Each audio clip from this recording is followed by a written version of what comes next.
ورنہ آپ نے کیا کرنا ہے, آپ ہوٹل میں ٹھہرو جا کے, کسی پہ بوجھ نہیں بنو. اب بولو ہوٹل میں ٹھہروں گا, ہوٹل کا کرایہ نہیں, سستے ہوٹل میں ٹھہرو جا کے. الا یہ کہ آپ کو پتا ہے اتنی قریبی دوستی ہے کہ میں جب اس کو بتاؤں گا آپ کے پاس ٹھہرنا, وہ خوشی سے پاگل ہو جائے گا, پھر ایک الگ بات ہے. نارملی دیکھو یہ میں جو باتیں کر رہا ہوں نبی صلی اللہ علیہ وسلم نے صحابہ کو سکھائی ہیں یہ باتیں.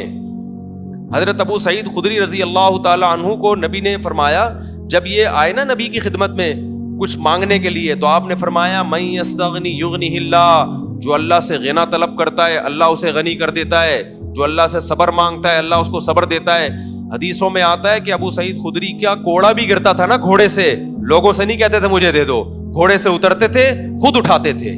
آج کیسے اپاہج بن کے آرڈر چلا رہے ہوتے ہیں, پانی کے کولر کے قریب سے ہو کے جائے گا اور بیڈ پہ جا کے بیٹھے گا, بولے گا پانی لانا ذرا ایک گلاس, تو وہاں سے ہی تو ہو کے آ رہا ہے. یار کیا ہو گیا مجھے, میں سمجھا پا رہا ہوں؟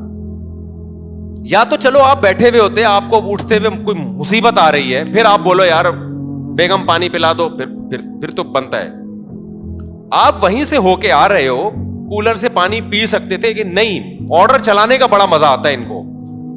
اتنی توفیق نہیں کہ وہاں تو پہنچا ہوا ہے کھڑا ہوا ہے, میں پی لینا, نہیں نکالے گا, بستر پہ آ کے ٹیک لگا کے بیٹھے گا, پھر بولے گا بیگم ذرا ایک گلاس پانی پلانا. وہ بولے گی یار اس کو مزہ, اس کو خدمت نہیں لینی مجھ سے, اس کو اپنی چودراہٹ ڈھونسنی ہے, ڈھونس جمانی ہے کہ میں سربراہ ہوں, میں حاکم ہوں, میں تمہارا ہسبینڈ ہوں, رشتے میں کیا لگتا ہوں, ہسبینڈ لگتا ہوں. تو یہ بڑی بری حرکت ہے. استغنا ہونا چاہیے. کیا ہونا چاہیے؟ کسی پہ بوجھ نہ بنو بھائی. سب کوڑا صحابی رسول کہہ رہے ہیں, کسی سے نہیں کہہ رہے اٹھا کے دے دو. ایک اور بدتمیزی, بد اخلاقی پرلے درجے کی, یہ بہت ہی بدتمیزی ہوتی ہے, اس پہ تو بہت غصہ آتا ہے. آپ سفر پہ جا رہے ہیں, آپ امریکہ جا رہے ہیں, یا آپ جا رہے ہیں اسلام آباد, آپ نے پوٹلا اٹھایا ہوا ہے اپنا, فوراً چمونی آپا کا فون آئے گا, بیٹا تم اسلام آباد جا رہے ہو, ایسا کرو 2 پوٹلے میرے بھی لے جاؤ. نہیں آئی بات؟ ایسا کرو 2 پوٹلے میرے بھی لے جاؤ. تم تو جا ہی رہے ہو نا بھائی, ہم جا تو رہے ہیں لیکن ہم 3 پوٹلے کیسے اٹھائیں گے یار؟ نہیں, وہ 20 kg تو الاؤ ہوتا ہے. 20 kg کیا ہوتا ہے؟ چمونی آپا کو چھوڑو, آپا اگر کہہ رہی ہے پھر تو لے جاؤ یار. میں تو نارمل لوگوں کی بات کر رہا ہوں, کوئی بزرگ خاتون کہہ رہی ہیں وہ تو ایک الگ بات. یہ نہیں کیا کرو بھائی, اپنا بوجھ خود اٹھاؤ. سفر میں بھی بعض لوگ کیا کرتے ہیں, ڈبل بیگ لے جاتے ہیں, اور پھر ہوتا کیا ہے, آپ کا جو دوست ہے نا مروت میں کہتا ہے یار تو نے ڈبل بیگ پکڑے ہوئے, ایک مجھے پکڑا دے.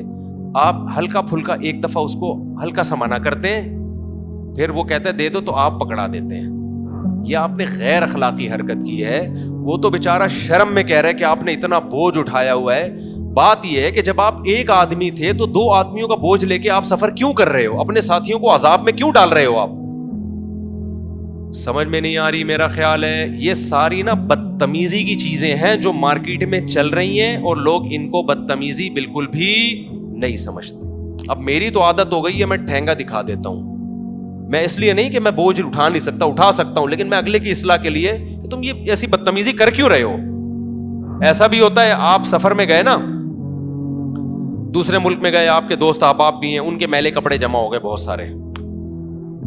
اب آپ کراچی واپس آ رہے ہیں, وہ سارا پوٹلا اٹھا کے یار یہ بھی لیتے جاؤ, ایئرپورٹ پہ بندہ آ جائے گا لینے کے لیے. کیوں لیتے جاؤ بھائی, اپنا بوجھ دوسرے کو کیوں دے رہے ہو آپ؟ وہ تو لے لے گا, لیکن آپ کیوں دے رہے ہو اس کو؟ کیوں کسی کا احسان لے رہے ہو؟ کی کسی اپنی ذمہ داری, اس کو بھی تو بوجھ اٹھا کے لے جانا ہے نا, تو آپ لے لو نا بوجھ اٹھا کے. سمجھ میں آ رہی ہے کہ نہیں آ رہی ہے؟ تو سفر میں جب آپ جائیں ساتھیوں کے ساتھ, اتنا ویٹ اٹھائیں جو آپ نے خود اٹھانا ہے. اتنا نہ لے کے جائیں کہ آپ کے دوست کو آپ کی ہیلپ کرنی پڑے. یہ غیر اخلاقی حرکت ہے, اپنے ہم سفر اور رفقا کو تکلیف پہنچانا. اس سے بھی بڑا جرم لوگ ایک اور کرتے ہیں, اپنے بوڑھے باپ کو حج پہ بھیج دیتے ہیں اکیلے. یہ تو بدتمیزی بہت ہو رہی ہے. عمرے پہ بھیج دیتے ہیں بوڑھی ماں کو, بوڑھے باپ کو, کہ حاجی لوگ سنبھال لیں گے. حاجی تو سنبھالتے ہیں, بےچارے بوڑھے کو, بےچاری بوڑھی ماں کو اکیلا کون چھوڑے گا وہاں پہ؟ بےچارے حاجی اس کو اب جو ذرا رحم دل ہوتا ہے کہتے ہیں یار اس بوڑھے کو, اور پھر کہہ بھی دیتے ہیں یہ بوڑھے میاں ہیں, ان کا خیال کرنا. بہت ہی بدتمیزی کی بات ہے یار. آپ کے ابا ہیں, آپ ان کو خود لے کے جاؤ نا. بوڑھا آپ نے کیا کر دیا سفر میں, پہنا دیا, یہ لو بھائی میں دیکھتا ہوں حج کے عمرے کے سفروں میں ایک دو بوڑھے بےچارے آئے ہوئے ہوتے ہیں, وہ حاجیوں میں وہ لوگ ٹینشن میں آئے ہوئے ہوتے ہیں, ان کو ڈر بھی لگ رہا ہوتا ہے کہ اگر ہم نے ان کی خدمت نہیں کی اللہ کا عذاب آ جائے گا, اور خدمت کی تو یار ہم خود عمرہ کریں یا ان کی خدمت کریں.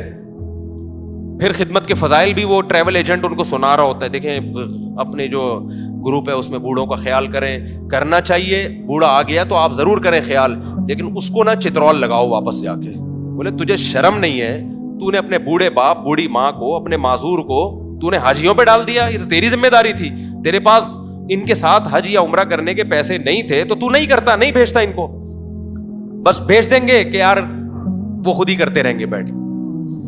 سمجھ میں آ رہی ہے بات کہ نہیں آ رہی؟ یہ بدتمیزی ہے انتہائی, جملہ مکمل کر لیں, انتہائی درجے کی. اٹ از کالڈ بدتمیزی. وقت کافی ہو گیا, کتنے بجے نماز ہے؟ ابے تو وقت ہو گیا, تو ہم تھوڑا سا انشاءاللہ کچھ بدتمیزی کے مزید کچھ مثالیں تھوڑی سی 10-15 منٹ نماز کے بعد دیں گے انشاءاللہ. اس سے آپ لوگ کو بدتمیزی سیکھنے کا موقع ملے گا. ابھی تک ہو سکتا ہے کچھ لوگ بدتمیز نہ ہوں, تو میں ان کو طریقے بتا رہا ہوں کہ اٹ از کالڈ بدتمیزی. لاگے جس نے تمیز والا بننا ہے وہ تمیز والا بن جائے, جس نے بدتمیز بننا ہے وہ کیا بن جائے, وہ بدتمیز بن جائے. کیونکہ میں بھی بھگتا ہوا ہوں نا, میں بھی سفر پہ گیا تو بعض لوگوں نے بیچاروں نے عقیدت محبت میں بہت ٹینشن دی ہے کہ آپ پہنچ گئے, آپ آ رہے ہیں, آپ بھائی بس کر یار, خدا کے لیے چھوڑ دو یار. بہت بہت ٹینشن میں آ جاتا ہے آدمی ان چیزوں سے. تو یہ وہ والی محبت ہے جو افورڈ نہیں ہوتی انسان سے. تمام دبائیں بچوں کی پہنچ سے دور رکھیں. تو مولانا اشرف علی تھانوی کی ایک کتاب ہے آداب معاشرت, وہ سب خرید کے رکھیں. اس کا نام کیا ہے؟ آداب معاشرت. اور اس کتاب میں جگہ جگہ حدیثیں ہیں, حدیثیں کوٹ کی ہوئی ہیں, تاکہ لوگوں کو یقین آئے کہ یہ ان کی اپنی باتیں نہیں ہیں بلکہ یہ کس کی باتیں ہیں؟ پیغمبر کی. وہ حدیثیں جو ہماری نظروں سے اوجھل ہو گئی ہیں, جن کو ہم فوکس نہیں کرتے, تو وہ والی حدیثیں انہوں نے لکھی ہوئی ہیں. آداب معاشرت, معاشرت عین کے ساتھ. آج کل اردو بھی مارکیٹ سے شارٹ ہو رہی ہے. معاشرت کہتے ہیں آپس کے رہن سہن. اللہ تعالیٰ سمجھنے کی عمل کی توفیق عطا فرمائے.